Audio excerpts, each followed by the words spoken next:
na. Then, meron tayong banana. Tapos na kaming mag-merienda. Are you done with merienda?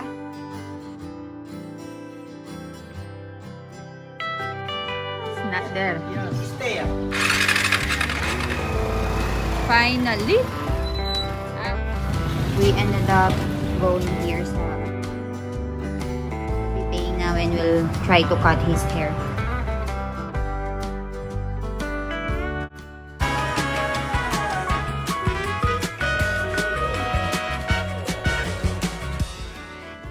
Hi everyone! Hello. Hello guys! So, kung napapansin nyo, actually, I started this vlog very late, no? Because I am very lazy the whole day. I don't know what's with me. Pero napakatamad ko ngayong araw, guys. And today is around 4 o'clock na. I started my video pretty late today. Because tinatamad talaga ako and wala akong ganang kumilos-kumilos. So, natulog lang ako, kagising ko lang. Hi, Kat! Kakatawas mo lang sa school? Hello! Sasalikot ko. So, nagtatago daw siya. Nakita pa siya sa video. So, ay nagluto na ng merienda ang mother ko. And ipapakita ko sa inyo yung niluto niya ngayon. Tago-tago ka pa, no? Kita ka rin naman. Mga sighting pa. Ayan si mother. Umalis na. So, ngayon, papakita ko yung pagkain na niluto niya para sa atin. Doc, you will be eating again. What can you say? So, our food for today. She told me it's French fry. But it's sweet potato. So, this is a very freshly cooked sweet potato. You like it, nice French fries, Jeva? Like French fries. Lot of sugar content in it. Because of this na. Look, Do you put it sugar syrup inside or not? There's like sugar. I don't know how they cook it. They just fry it na. I think they just fry it. It's just very sweet. Very good na. Then meron tayong banana cue dito. Ayan. Very good. But very heavy in stomach also. Yes, which is very good. Very good and very heavy. And also, Doc Milan will be doing haircut today. I want to. Magpapa-haircut si Doc ngayon. Sama ka, haircut. And then, mag-aano tayo ngayon. Mabibili tayo ng damit niya para sa dadating na kasal. We'll go and find some clothes for you for the upcoming wedding. I have clothes. Formal clothes. Let's see what we can find or else we'll make use of what you have. So, tara guys, invite them. Tara, kain tayo na. Kain tayo na. Kain tayo guys, merienda muna. Tapos na kaming mag-merienda. Are you done with merienda? Yes. Where are you going now? I will do haircut. Let me see your hair. Yan no? Makapal na yung buhok niya. Mahaba na din. And then we'll be buying and checking some clothes. Yes. For Doc Milan's outfit for Lawagan. This is not the outfit that I can go. Right? He needs little bit team outfit. I will see. Let's but see, I already have some clothes. Let's see. We'll check. Okay. It's not there. Yes. Stay. Ikaw magdadrive? Hindi marunong si Doc Milan magpagana. I don't know, but it's very easy in English. It's very hard in here. You don't know how to do it. Wala. Needs pa practice. Baba. Pagana ne. Finally. Pagana ne. We ended up going here sa palengke guys kasi wala yung pinaggugupitan ni na James. So nandito kami ngayon sa palengke at pupunta kami sa barbero niya.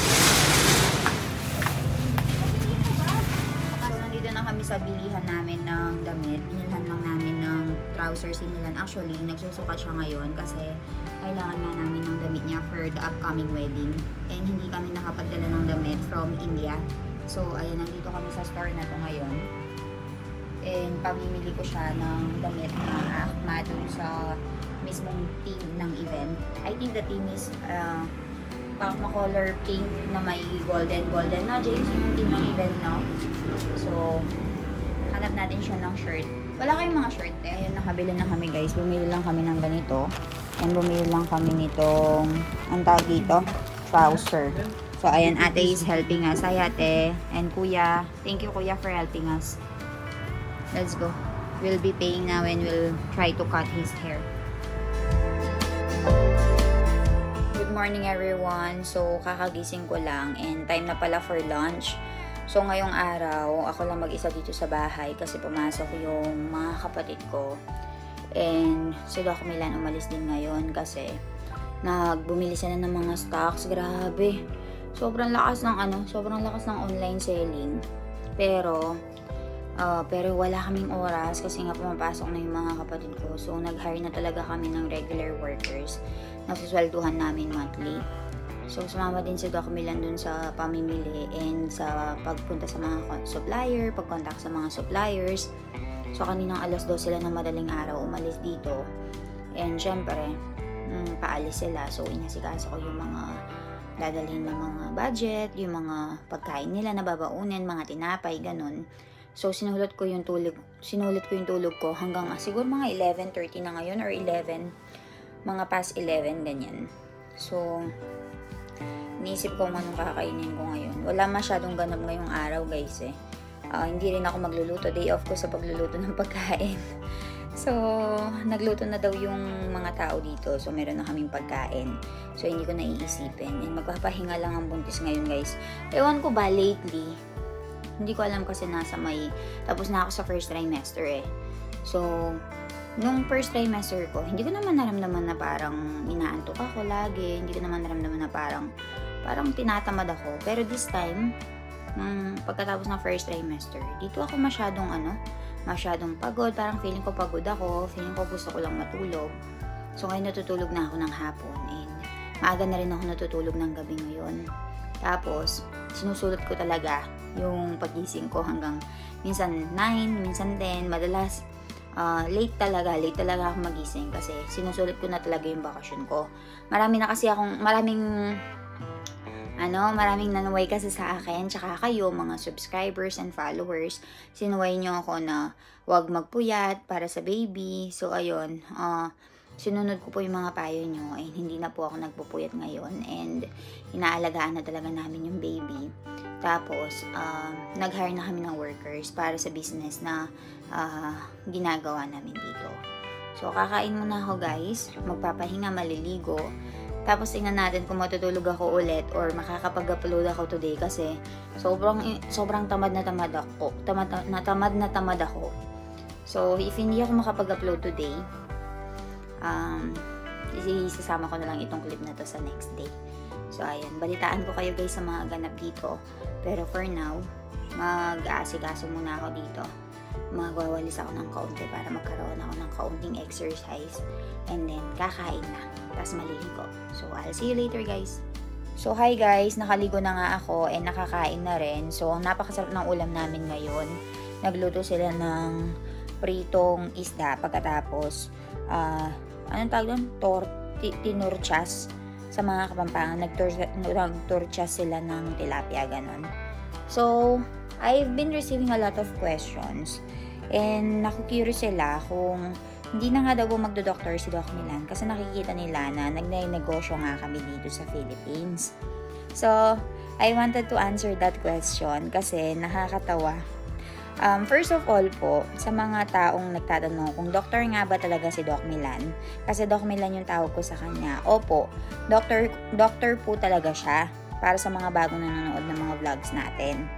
And bakit po nga daw ba siya tinatawag na Doc Milan? Actually, sa totoo niyan, guys, dati pa man na hindi pa doctor talaga si Milan and nag-aaral pa lang siya ng medicine, talagang tinatawag ko na talaga siyang Doc Milan. Kasi, parang ano ba? Parang yung tawagan namin, kung kayo meron kayong tawagan na call sign ng mga love, baby, honey, sweetie pie, mga ganyan. Ako, dahil wala kami masyadong kasweet-sweetan sa katawan, tawag ko sa kanya, Doc Milan. So, parang yun yung call sign ko sa kanya. Parang ganun yung tawag ko sa kanya. So, dahil nga nag-vlog na kami, nag-start na kami mag-vlog and all, hindi ko napapansin na napapadalas na nga yung tawag ko sa kanya sa video. Habang nagvi-video ako, unconsciously natatawag ko siyang Doc Milan. So, nung first time na pumunta kami dito sa Philippines, tinatawag lahat siya ng mga nakakilala sa kanya ng Doc Milan, Doc Milan, Doc Milan. So, parang tumatak na sa tao yun. So, yung iba, minamasama nila saying that parang meron nga daw pagkamayabang kasi parang lagi kong tinutuglong yung pangalan ng doktor sa pangalan ni Milan. So, hati yung opinion ng iba. Pero usually, talagang maraming pinaglalaban na title naman niya talaga yun. Yung mga kapitan nga, tinatawag natin kapitan talaga. So, ako para sa akin, wala lang, shrug off. Parang, okay lang kung sabihin nyo yun. Kasi, kahit na kami lang dalawa ni Doc, tinatawag ko talaga siyang Doc Milan. Minsan natatawa na nga lang ako sa sarili ko. Kasi Doc Milan yung tawag ko sa kanya kahit kami lang dalawa. That means hindi ko ina-impress yung iba and hindi ako nagmamalaki na doctor ang asawa ko. Ganon. Ewan ko, lahat big deal sa mga tao, no? So, coming back dun sa topic natin, they're asking if dahil nga dito kami sa Philippines, hindi daw ba pwedeng mag-doctor si Doc Milan? Hindi daw ba pwedeng mag-doctor si Milan dito sa Philippines? Or hindi na nga daw ba siya mag-doctor sa India? So, nandito lang po kami sa Philippines for vacation. And dito sa Philippines kasi meron kaming mga projects, incoming projects guys. So, abangan nyo yan. And itong business na ito, itong pagdadamit na to, isa lang yan sa mga side projects namin.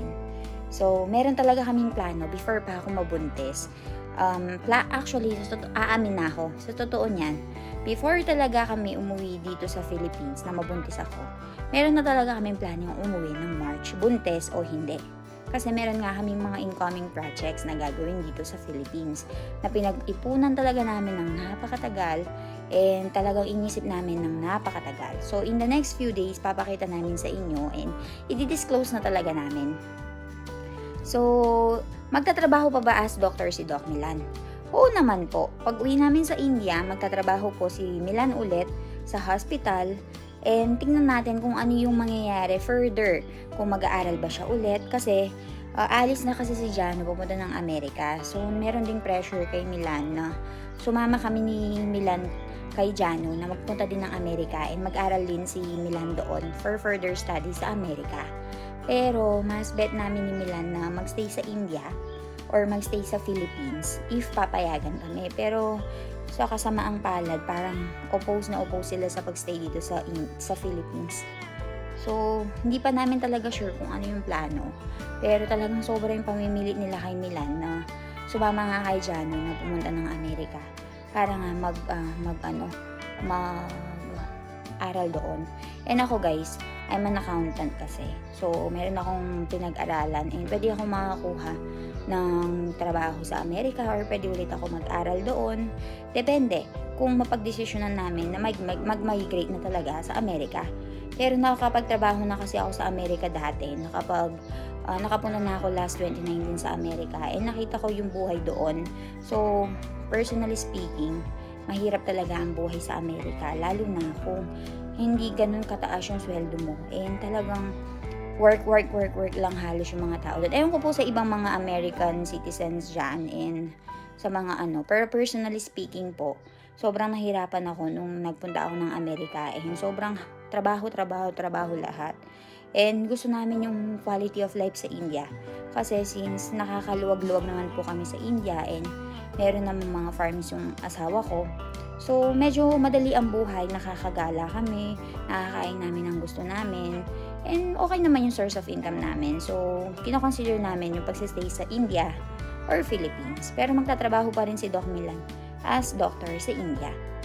Pero babalitaan namin kayo kung mag-iba yung plano or mapilit siya. Let's see. Pero for now, yun po yung plano. Magsastay kami sa India, doon ako manganganak. And if mag-boom itong business, malay nyo, magpabalik-balik kami dito sa Philippines kasi meron pa kaming isang negosyong i-open. So, magpabalik-balik kami dito sa Philippines and India. Pero if mag-Amerika kami, babalitaan naman namin kayo and araw-araw naman namin kayong isasama sa journey namin. So, ayun, I think I will end the vlog here kasi wala namang tao dito sa bahay, ako lang. Wala yung kapatid ko, nagtrabaho ang mother and father ko. wala yung mga kapatid ko dito, tsaka yung asawa ko nagpunta sa sa mga suppliers para sa negosyo. So, I will take this time para mag-rest na lang. And, magpahinga, mag-edit. So, ayan. So, I think I will see you all tomorrow, guys. Kung meron kayong mga questions, make sure na i-comment nyo sa baba para matakal natin. And, magpapahinga muna ang buntis, matutulog. Tapos, balitaan ko kayo sa mga kaganapan dito. So, I'll see you all tomorrow, guys. Bye-bye.